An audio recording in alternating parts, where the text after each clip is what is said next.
Você tem dificuldades para cumprir a lei? Você sabia que a lei existe para sua proteção? Para que o casamento ocorra, é necessário você cumprir alguns requisitos da lei. E para que ele ocorra, os cônjuges devem manifestar a sua vontade. Mas para o divórcio não é assim.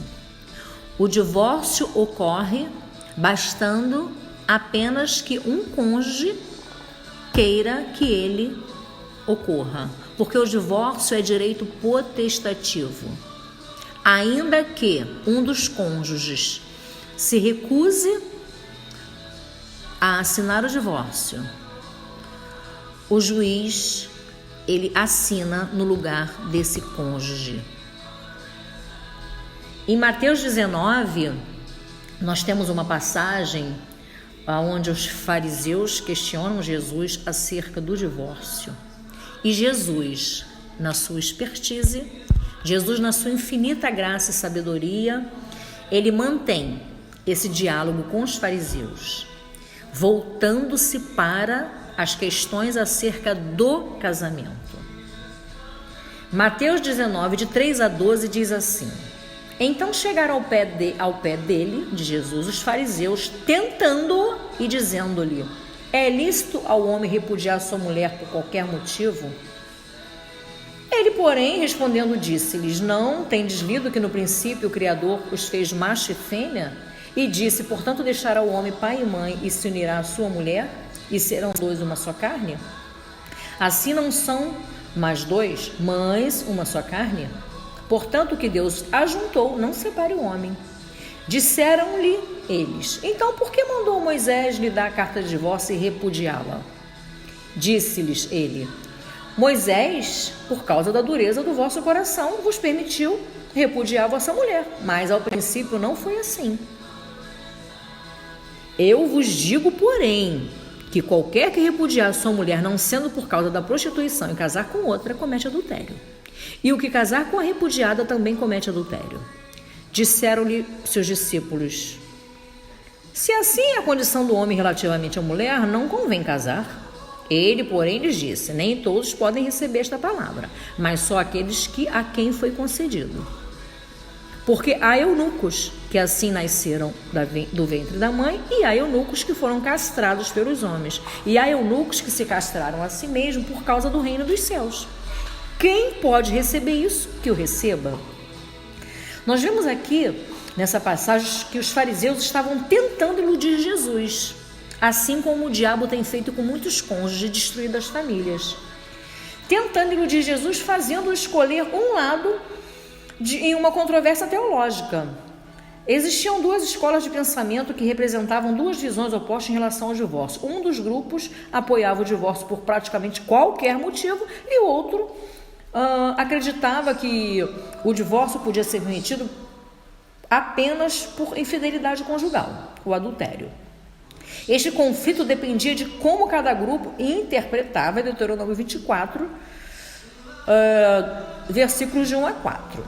Na resposta de Jesus, o que ele fez? Ele se concentrou no casamento e não no divórcio. Ele ressaltou o fato de que Deus pretendia que o casamento fosse permanente e apresentou 4 razões para a importância do casamento, que está em Mateus 19, nos versículos de 4 a 6. Hoje em dia, muitos homossexuais, eles desejam se casar com a bênção da igreja. Agora, as razões para os sentimentos e desejos homossexuais são complexas e sérias. Os cristãos não devem banalizar a situação e nem condenar com irreverência as pessoas homossexuais. Mas Jesus deixou muito claro o plano de Deus. Na criação, ele aprovou apenas um tipo de vínculo matrimonial, aquele entre homem e mulher. Eles se tornarão uma só carne diante de Deus. É o que ele disse, né? Em Romanos, no capítulo 1, versículos 26 e 27, nós temos a complementação disso. Bom, mas isso deixa o casamento homossexual onde? Bom, na melhor das hipóteses, é uma invenção humana, né? O casamento homossexual, sem nenhum precedente bíblico. Deus criou o homem e a mulher para se casarem. A monogamia heterossexual é o plano de Deus, homem e mulher. Detalhe, é o melhor plano. Pior ainda, ou melhor ainda, é o único plano de Deus para o casamento. A lei encontrada em Deuteronômio 24, versículos de 1 a 4, nos tempos de Moisés, nós temos que, inclusive nos tempos de Jesus, o casamento ficava muito aquém da intenção de Jesus. E isso também é verdade hoje. Jesus disse que Moisés só estabeleceu essa lei por causa dos corações insensíveis das pessoas. Corações duros, o egoísmo. E a intenção de Deus era o casamento permanente, é o casamento permanente, que a intenção de Deus ela não mudou. Porém, com a natureza pecadora, nós temos visto que o divórcio está sendo inevitável, por conta da natureza pecadora das pessoas.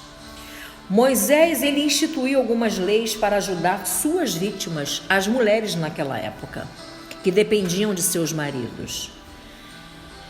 Essas leis eram leis civis que tinham o objetivo especial de proteger as mulheres, que naquela cultura eram bastante vulneráveis, quando moravam sozinhas. Devido à lei de Moisés, o homem não podia mais simplesmente abandonar a sua esposa. Ele tinha que escrever para ela uma carta formal de dispensa, para que ela pudesse ser protegida por um outro homem, para que ela pudesse se casar com outro homem.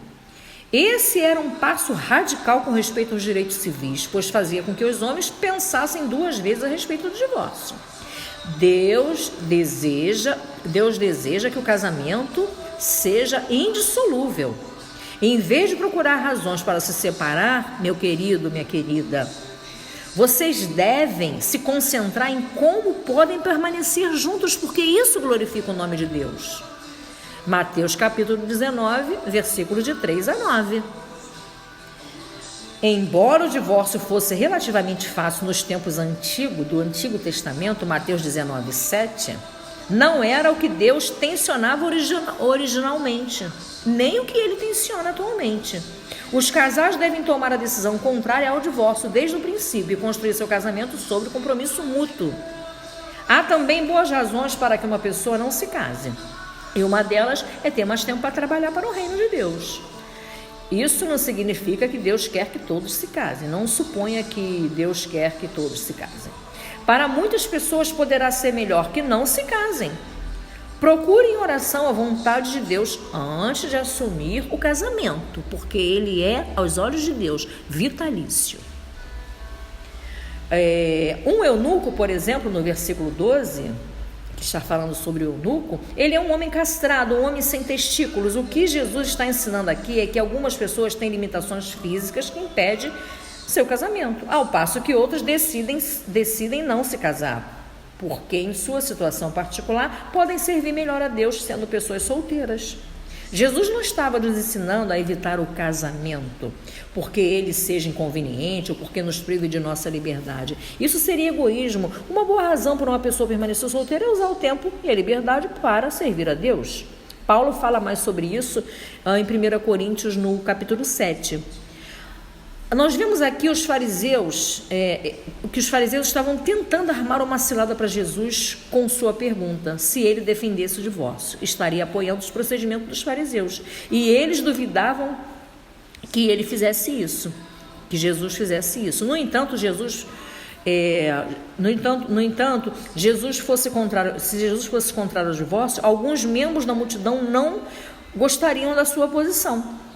Alguns poderiam até mesmo ter usado a lei em seu favor para se divorciar de suas esposas. E o mais importante, ele poderia incorrer na ira de Herodes, que já havia mandado matar João Batista por ter se manifestado contra o divórcio e o adultério. João Batista denunciou o adultério de Herodias, que casou com Herodes. Herodias deixou seu esposo Filipe e casou com Herodes. E o que aconteceu? João Batista denunciou, na verdade, esse adultério. João Batista denunciou este adultério e ele foi executado. Ele perdeu a cabeça. Ele foi executado, né? A cabeça foi dissipada, digamos assim. Os fariseus, eles consideravam o divórcio como uma questão legal e não espiritual. Jesus, ele usou esse texto como uma oportunidade para rever o propósito de Deus para o casamento e revelar os motivos egoístas dos fariseus. Eles não estavam pensando no que Deus desejava para o casamento e estavam citando Moisés de maneira injusta e fora do contexto. Jesus mostrou a esses especialistas nas leis como era superficial seu conhecimento. Deus, ele permitia o divórcio naquela época como uma concessão para o pecado das pessoas, para o egoísmo das pessoas, para a dureza dos corações. Infelizmente, os fariseus usavam Deuteronômio 24, versículo 1 como pretexto para a sanção do divórcio. Jesus explicou que o divórcio não é o ideal de Deus. Na verdade, Deus quer que as pessoas casadas considerem seu casamento como algo permanente, não entre no casamento com a opção de sair dele, não entre. Seu casamento terá mais probabilidade de ser um casamento feliz se desde o princípio você estiver comprometido com a permanência nele. Não seja insensível como os fariseus, mas seja determinado e, com a ajuda de Deus, permanecer com o seu cônjuge. Que essa palavra possa esclarecer a vocês que buscam no poder judiciário o divórcio, que vocês possam pensar como Deus vê o casamento como uma instituição que deve ser vitalícia por conta das consequências. Deus abençoe a cada um de vocês. Um abraço, Norli Carline.